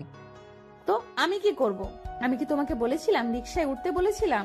আমার টাকা আমি দিব আর তোমার টাকা তুমি দিবা। এই না প্লিজ, তুমি দিয়ে দাও, পরে শোধ করে দিব। প্রমিস? হ্যাঁ গো বউ। তারপর জান্নাত টাকা দিয়ে বাসার ভিতরে চলে এলাম। রাতের খাবার খেয়ে ঘুমোতে যাব এমন সময় জান্নাত এলো। আমাকে দেখে বলল, একটা কথা বলি। হ্যাঁ বলো। কাল কোথাও ঘুরতে বের হলে কেমন হয়? ভালো, তবে এখন আমার কিছু কথা তোমাকে রাখতে হবে, যদি রাখো তাহলে যাব। ঠিক আছে, বলো। জান্নাতকে কাছে আসতে বলে কিস করতে লাগলাম। প্রথমে জান্নাত ছাড়াতে চাইলেও পরে আর বারণ করার চেষ্টা করেনি। দুজনে চলে গেলাম ভালোবাসার এক অচিন সমুদ্রে। তারপর জান্নাতের কপালে একটা ভালোবাসার পরশ এঁকে দিয়ে ঘুমিয়ে পড়লাম। পরের দিন ঘুম থেকে উঠে দেখি জান্নাত এখনো শুয়ে আছে। এই ফাঁকে জান্নাতের মলিন গালটাতে একটা কিস করলাম। আমি গালে হাত দিয়ে বসে আছি। জান্নাত কিছু না বলে আমার কোলে বসে লিপ কিস করতে লাগলো, কিন্তু হঠাৎ করে আমাকে ধাক্কা দিয়ে বিছানায় ফেলে দিয়ে বাথরুমে চলে গেল। কিছুক্ষণ পর জান্নাত ফ্রেশ হয়ে রুমে এলো। যাও ফ্রেশ হয়ে নাও। হ্যাঁ, কিন্তু তুমি চলে গেলে কেন? এত রোম্যান্স ভালো না বাবু, এখন যাও। তারপর আমিও ফ্রেশ হয়ে রুমে আসলাম। বিছানায় রাখা ড্রেসটা পরে নিলাম। ড্রেস পরে নিচে আসলাম, দেখলাম আব্বু আম্মু আর জান্নাত বসে আছে। জান্নাত আব্বু আম্মুর সাথে অনেক হেসে কথা বলছিল। এটা দেখে অনেক রাগ হলো। আমাকে ড্রেস পরতে সাহায্য করলে কি এমন হতো? মনে মনে ঠিক করলাম জান্নাতকে কিভাবে জ্বালানো যায়। কি হলো, দাঁড়িয়ে আছো কেন? না এমনি। জান্নাত একটু রুমে আসো। তারপর আমি রুমে চলে গেলাম। কিছুক্ষণ পর জান্নাত রুমে আসলো। কি হলো, ডাকলে কেন? জান্নাতের কথায় কোনো উত্তর না দিয়ে কোমরে হাত দিয়ে কাছে টেনে আনলাম। জান্নাত কিছু বলবে তার আগে জান্নাতকে আমার শরীরের আরও কাছে নিলাম। বলা যায় দুজনের শরীর এখন এক শরীরে রূপান্তরিত হয়েছে। আমার এমন কাজ দেখে জান্নাত খুব দ্রুত আরও জোরে জোরে নিঃশ্বাস ফেলতে শুরু করলো। জান্নাতের এমন ভীতু চেহারা দেখতে অনেক মলিন লাগছিল। ঠিক তখন মনে পড়লো জান্নাতকে জ্বালানোর কথা। জান্নাত, তুমি আমাকে কতটুকু ভালোবাসো? অনেক বেশি ভালোবাসি। আমার জন্য কি করতে পারবে? তুমি যা বলবা তাই করব। সত্যি তো? ছেড়ে দিলা কেন? আগে বলো, সব করতে পারবে? গো বাবা, তুমি যা বলবা তাই করব। ঠিক আছে সোনা বউ, এখন 10 বার কান ধরে উঠবস করবে আমার সামনে। কি? তুমি কিন্তু বলেছো আমি যা বলবো তাই করবে। এই না প্লিজ বাবু, আমি এটা করতে পারবো না। স্বামীর কথা না শুনলে যে স্বামীর ক্ষতি হয়। কিন্তু তুমি তো। আমি কি সোনা বলো? আমি কিন্তু কান্না করব। ও বুঝতে পারছি, তুমি তো আমাকে ভালোই বাসো না, আমার কথা কেন শুনবে? কে বললো ভালোবাসি না? ভালোবাসলে তুমি আমার কথা রাখতে। থাক, তোমার কিছু করা লাগবে না, আমি গেলাম। এই না না, তুমি বসো, আমি কান ধরে উঠবস করছি। ওকে সোনা। আমি সোফার উপরে বসতেই জান্নাত কান ধরে উঠবস করতে লাগলো। প্রথম 5 বার ভালো করে করলেও তারপর থেকে ওর উঠা বসায় সমস্যা দেখতে পেলাম। আর তাছাড়াও শাড়ি পরে এ ধরনের কাজ করা অনেকটাই দুর্লভ। মোট 8 বারের মতো হয়েছে। তখন জান্নাতকে থামতে বললাম। তারপর আমার কাছে টেনে বসালাম। প্রথমে বসতে চাইছিল না, পরে জোর করে কোলে বসালাম। বাবু, রাগ করছো? না। ঠিক আছে, আর কখন এসব করতে বলবো না। এখন তো একটু হাসো। জানো আমি তোমাকে এটা করাতাম না, কিন্তু তুমি আব্বু আম্মুর সাথে হেসে হেসে কথা বলছিলা, যা দেখে হিংসা হচ্ছিল, তাই এটা। তার মানে তুমি? বলেই আমার বুকে মারতে লাগলো। মেয়েটার হাতে শক্তিও আছে বটে, প্রতিটা মারেই ব্যথা লাগে। জান্নাতকে বুকের সাথে আরো চেপে ধরলাম যেন মারতে না পারে। দেখতে দেখতে আমাদের বিয়ের 6 মাস চলে গেল। এখন আমি আব্বুর বিজনেস দেখাশোনা করি, আর জান্নাত বাসায় আম্মুর কাজে সাহায্য করে আর আম্মুর সাথে বসে বসে আড্ডা দেয়। অফিসের কাজ শেষ করার পর ড্রয়ার থেকে একটা কন্ট্যাক্ট পেপার নিয়ে বাসায় এলাম। কলিং বেল বাজাতেই জান্নাত এসে দরজা খুলে দিল, কিন্তু আমি কোনো কথা না বলে রুমে চলে এলাম। জান্নাত আমার এমন ব্যবহার দেখে অনেকটা হতভম্ব আর অবাক হওয়ার কথাটাই স্বাভাবিক, কারণ প্রতিদিন বাসায় এসে জান্নাতের সাথে কথা বলি, সেটাও তার প্রশংসা। রুমে এসে গম্ভীর মুখ নিয়ে বিছানায় বসে পড়লাম। জান্নাত তো আমার পিছু পিছু এলো।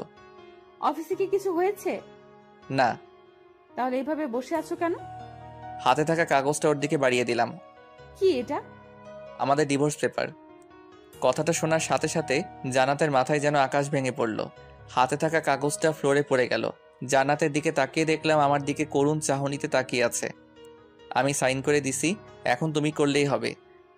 জান্নাত এবার কেঁদে দিল, আর এত জোরে জোরে কান্না শুরু করলো যে নিচ থেকে আম্মু আমাদের রুমে এসে পড়ল। কি হলো মা, কান্না করছিস কেন? আম্মু তোমার ছেলে আমাকে ডিভোর্স দিবে। মানে কি বলছিস এসব? বিশ্বাস না হলে নিলয়ের থেকে শোনো। নিলয়, জান্নাত এসব কি বলছে? আম্মু, জান্নাত একদম মিথ্যা কথা বলছে। আমি মিথ্যা বলছি তাই না? তাহলে এই কাগজটা কিসের? দেখি, আমাকে দেখতে দে। আম্মুর কাগজটা পড়ে হেসে দিল, সাথে আমাকে বলল, গাধা, তোর বুদ্ধি আছে দেখছি। এটা শুনে জান্নাতের চোখ তো লাল বর্ণ ধারণ করলো। তার মানে আম্মু তুমিও তোমার ছেলের পক্ষ নিয়ে কথা বলছো? না রে মা, নিলয় তো। আম্মু তুমি এখন যাও। আম্মু চলে গেল। এখন তুমি কাগজটা পড়ো।